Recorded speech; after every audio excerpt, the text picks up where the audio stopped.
Journal. My name is Fatima Balakau, and with me this morning is the regular face on our program, our in-house analyst, Mr. Patrick Edo. Good Patrick, you're morning, welcome. Adia Fatih. You're welcome. How are you doing? Thank you for joining us this morning. You're welcome. So today we're going to be reviewing 4 newspapers. We have the Tribune, the Nation, This Day, and Daily Independent. Now we're going to start with the Nigerian Tribune. Patrick, the headline here reads Crisis in Ekiti Assembly to impeach Aribi Sogon. 6 members suspended. Now I know you're from Ekiti State, so this should hit close to home. Yeah, yesterday there was a news that the newly elected Speaker of the State House of Assembly was impeached yesterday, as in the news featuring yesterday morning that the guy has been impeached. But beyond that, before this impeachment, I think last week there was a crisis in the House of Assembly that led to the sealing, as in the house was sealed up by the police. When the police spokesperson spoke, he said that they got a security report that, as in, some hoodlums are planning to attack the premises of the Ekiti House of Assembly. That was why the House of Assembly was sealed up.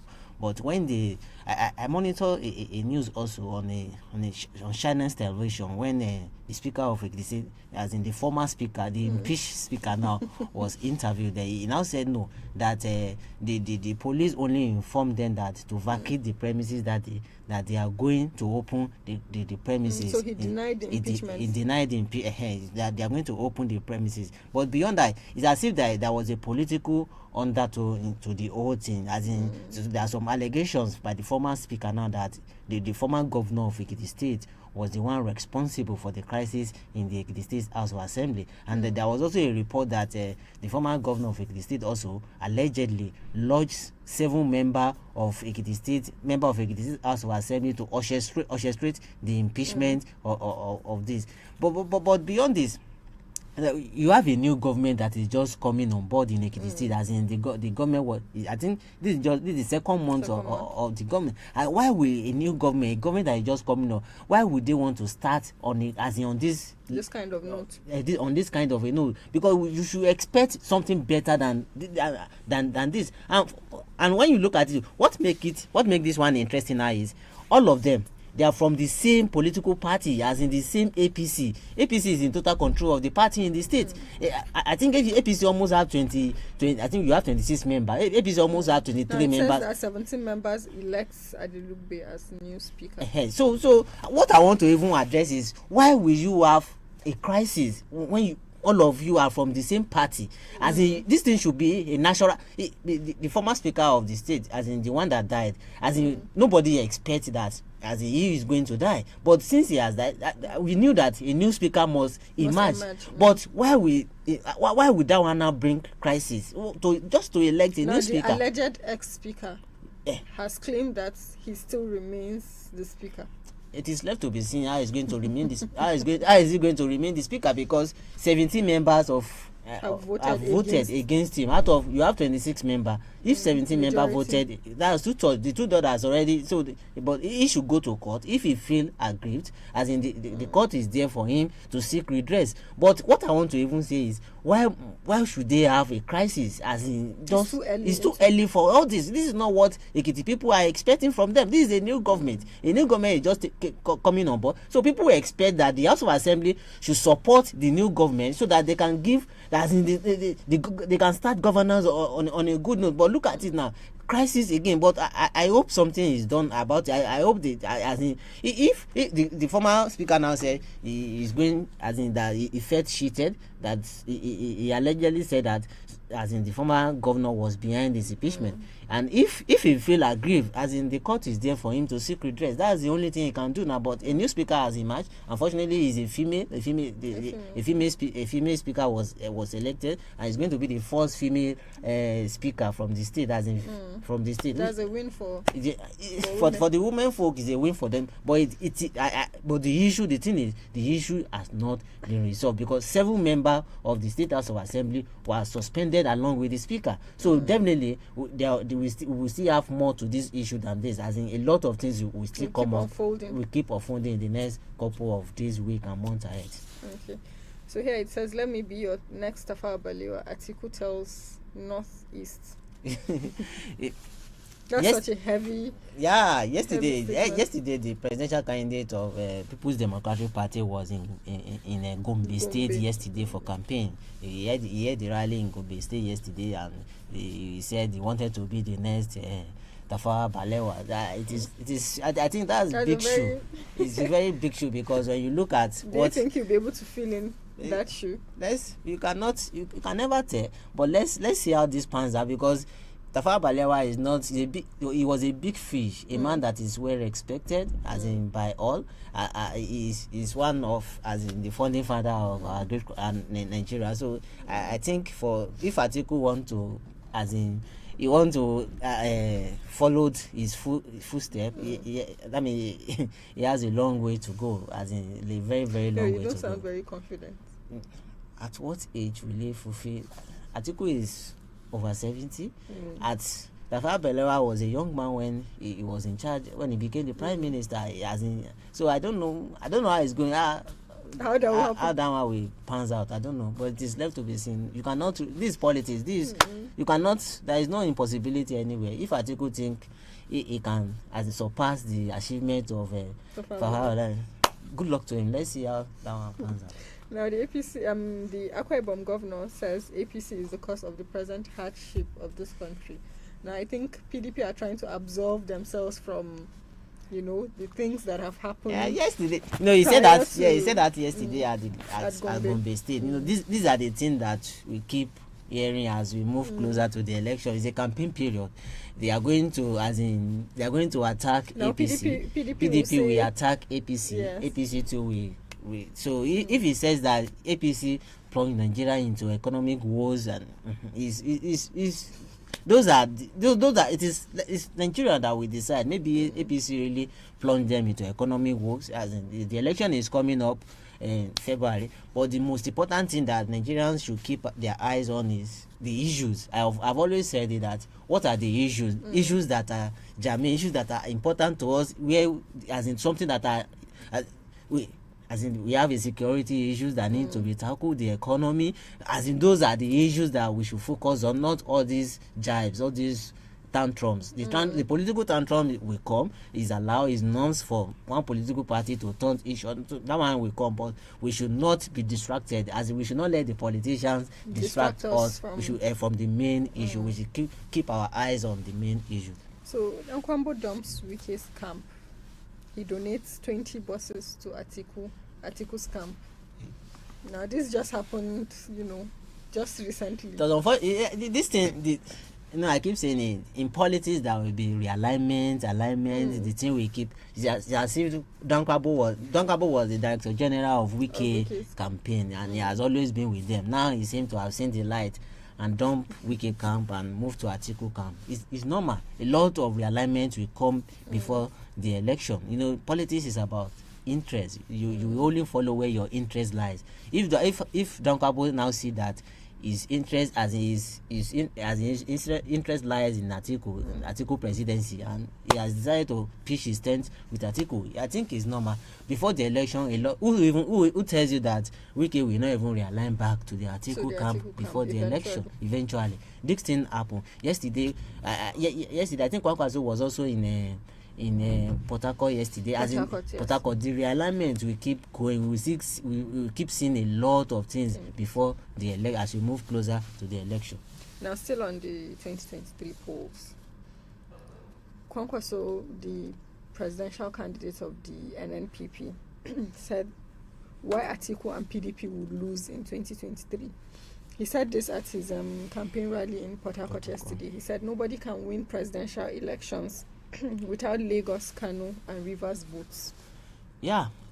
I think he's still trying to talk about the division within the PDP. APC because of within the PDP. Sorry, yes.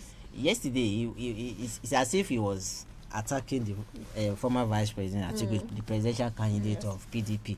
He said that it will be impossible for any president to emerge as president without the vote of Kano, Rivers, and Lagos.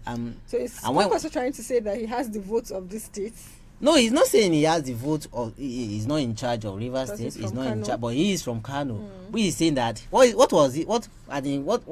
From what I can deduce from his statement, he was trying to say that the presidential candidate of the PDP cannot lay claim to one of these states. Which is true. As in, the Rivers State that was supposed to be is his own. I didn't be Wike is aligned with him now. Wike is not with him again. So what Kwankwaso was saying that you must have one of these states, as in you must lay claim to one of these states, which is River, Lagos, and Kano. And when you look at the vote from this state, those are the states with the highest number of votes. When you look at the voter registration, the number of people that register, they are mega cities. These are mega cities in Nigeria. As in, these are the cities that everybody will be looking forward to. As in, on a good day during the election, if you have highest number of, if the voters turnout was large in this city, as in, if people come out to vote in these three cities, as in, on a good day, they can decide who becomes the next president. Because when you have, if the voter turnout was huge in these three states, and you win, and you perform creditably well in these three states, you just need to perform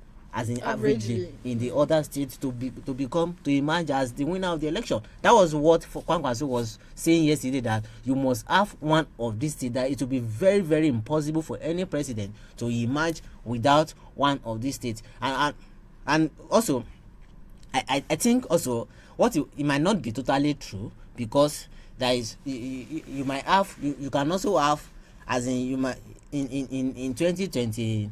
In 2019, President Buhari did not win Rivers State. Atiku won Rivers State. In Lagos State also, if you look, though President Buhari won Lagos State, but the margin was very small, with a small margin. In Kano State, he did fantastic. He did well in Kano State. He won Kano State, and that's why I said that Wike might not be, as in Kwankwaso might not be totally wrong from his calculation, from his analysis. Now PDP responded to the statements made by Kwankwaso, and they said no indication we will lose. Yeah. It's normal that they are coming out to we don't expect them to accept the other fact that they are going to lose the election. And in the politics, it's not yet over until it's over in politics. You can who tells you that even PDP is a national party, as in they have structures all over the country. They've been, as in they were the ruling party. So they were the ruling party before 2015, before they exit power in 2015. So you cannot tell me that the structures are still there. In any election that you have in Nigeria today, it will be PDP versus APC. These are the two leading political parties. So it is not yet over until it is over. You cannot rule them. It is too early for any political party to even be laying claim to victory now. We are still in November, so anything can happen. The dynamics will keep changing, as in we keep evolving as we move closer to the election. So it is too early for you to sit down in corner of your room and be predicting that one person is going to lose Kano, one person is going to lose Lagos. So it's too early for that. So a lot of things will pan out before the election. Like I said earlier, we even tell you that Wike will not go back to Atiku camp again. Even in the Kano that we are talking about, Kwankwaso is not the only one there. You have Shekarau that is in PDP. Shekarau is also a factor in Kano politics. You cannot rule Shekarau Malam Shekarau out. You have Ganduje in APC. You have Shekarau. You have Shekarau, Malam Shekarau in PDP also. Malam Shekarau is a household name also in Kano. Was a former governor of the state, former senator. So this thing, especially Kano politics is dynamic. Cannot be predicted. You cannot predict it. You cannot just sit down and say, because Kwankwaso is from Kano, let's give Kano all the Kano vote. It's not going to work like that. So this thing will keep changing as we move closer to the election. Now heading to this day newspaper, it's so majorly talking about politics, and it says, Obi to Nigerians, I'll be in charge of Nigeria, hold me responsible. I think we're in a season of various declarations. Atiku said he want to be the new Tafawa Balewa. Obi said he will be in charge, hold me responsible. These are their, as in, we keep hearing all these. But it seems there's an undertone to these statements by Obi. That's what? I'll be in charge of Nigeria. Is there another message he's trying to send? Yes. To pass? It's normal for him to say he's going to be in charge. Maybe, I don't see anything wrong. He's not going to say he's not going to be in charge. Although I understand where you are coming from also, maybe there are some insinuation as in undertone to it, because we'll be hearing a lot of things, even as regard this government, that President Buhari, the Kaaba is in charge, President Buhari is not in charge. Nobody, even up to today, nobody has been able to confirm, that is to point out yes. It's just insinuation, as in which is normal also. At some point we had it was Jibril of Sudan. At some point we had it was Jibril of Sudan that the president has been was cloned, a lot of statements, a lot of things. So all those things is, and nobody has been able to tell us, as in they are just speculation. We are just speculating. The speculation is just speculation. So if he says he's going to be in charge, good for him. That is what Nigeria expected, that their president should be in charge of the country. He says he won't give excuses as president, but provide solutions. And he also reiterates that commitment to transforming the nation outlines agenda. Yes. Away from the rhetorics of I'm going to be in charge, it is the plan that people want to see. He also said, he explained some of the reasons why there was a delay in releasing his manifesto. We've not still seen.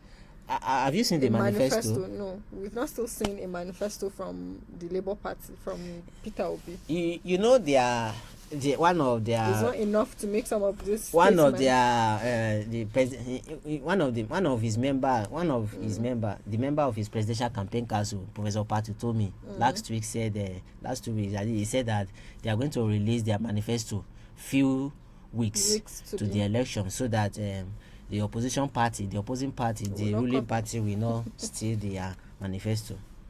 Is that a good enough excuse? That's what I'm saying. I became confused when I heard that statement coming from him, because when you say you are going to release your manifesto few weeks to the election, how does that sound? How will opposition even steal your manifesto? Are Nigeria that dumb that when they knew that this manifesto belonged to Labour Party and PDP now hijack, or APC hijack it, Nigeria will easily know that this manifesto doesn't belong to you. I think that's just a flimsy excuse. APC have all presented their manifesto. Their plans. So I don't know why what Labour Party is waiting for, as in giving us a flimsy excuse. Because as far as I'm concerned, that excuse that one political party will steal your manifesto is a flimsy excuse.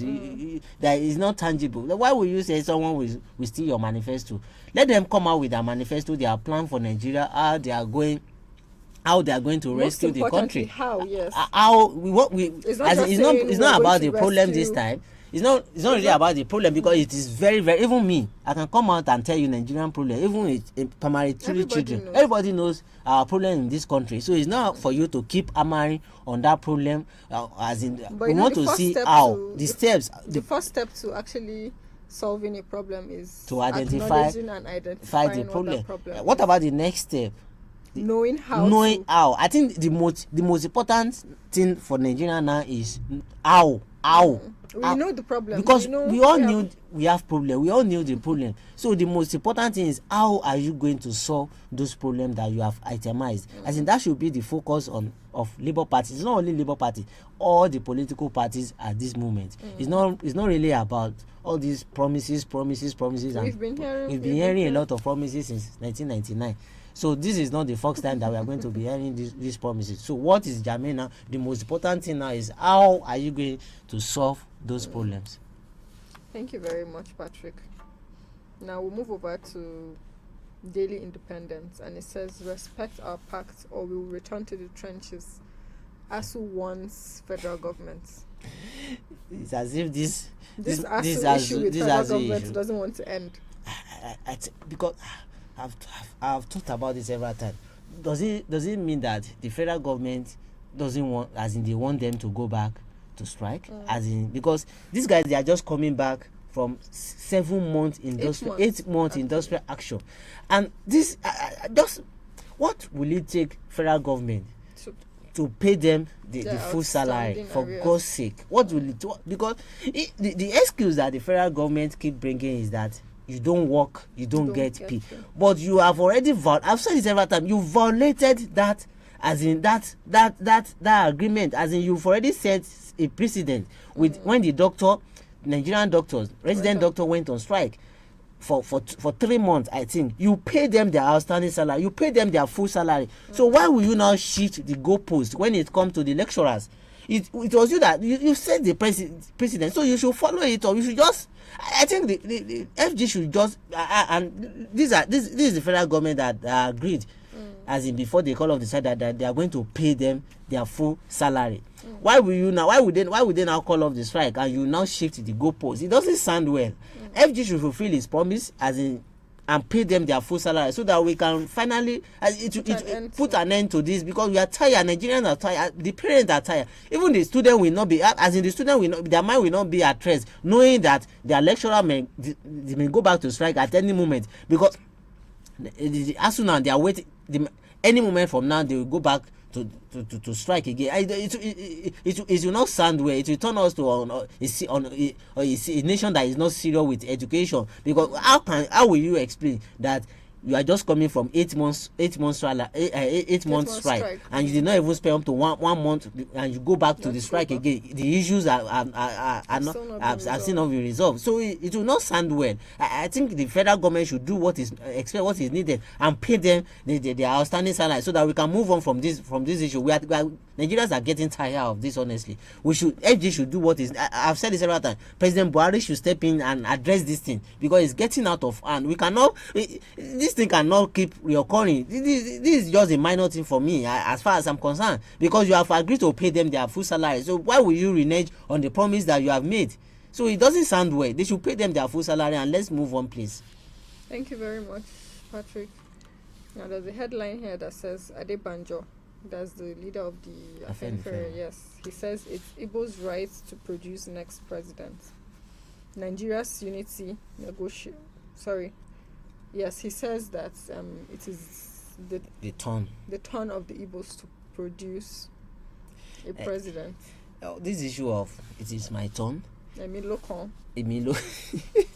It is my turn. It is your turn. It is my right. It doesn't speak well. As it doesn't attach. That is, what are we gaining from it? Because this is not how to build a nation. The Yoruba, we said it is their turn. The Igbo, we said it is their turn. The Hausa too, we said no, we never do. We still want more. We want more of it. Why? For how long? Because it doesn't sound well. I think it should be what should be paramount to everybody is the person that can do the job. As in, the person that can do the job should be, as in, who can do the. We should move beyond this, and let's look at who can do this job. This thing doesn't.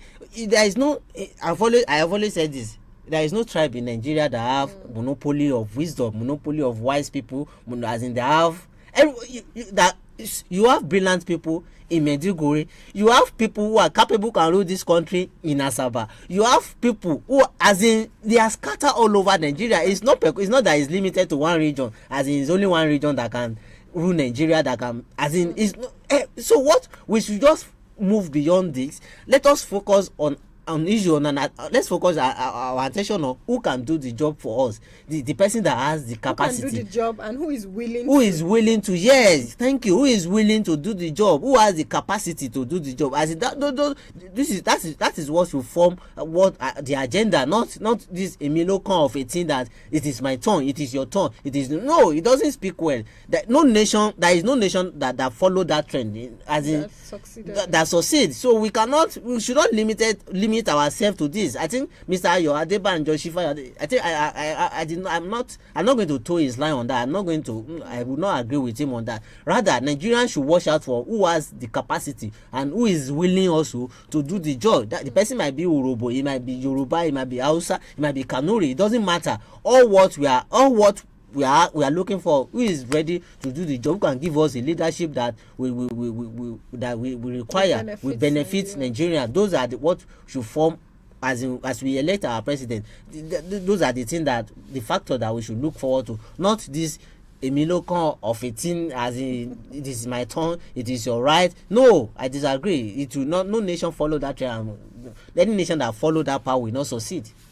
Thank you very much, Patrick.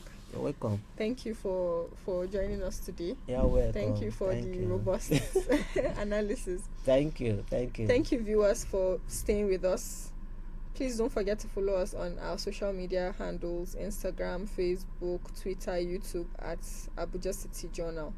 And for more news, please follow us on our website at www.abujacityjournal.com. And don't forget to join us tomorrow for another edition of the newspaper review. My name is Fatima Balakau. See you next time.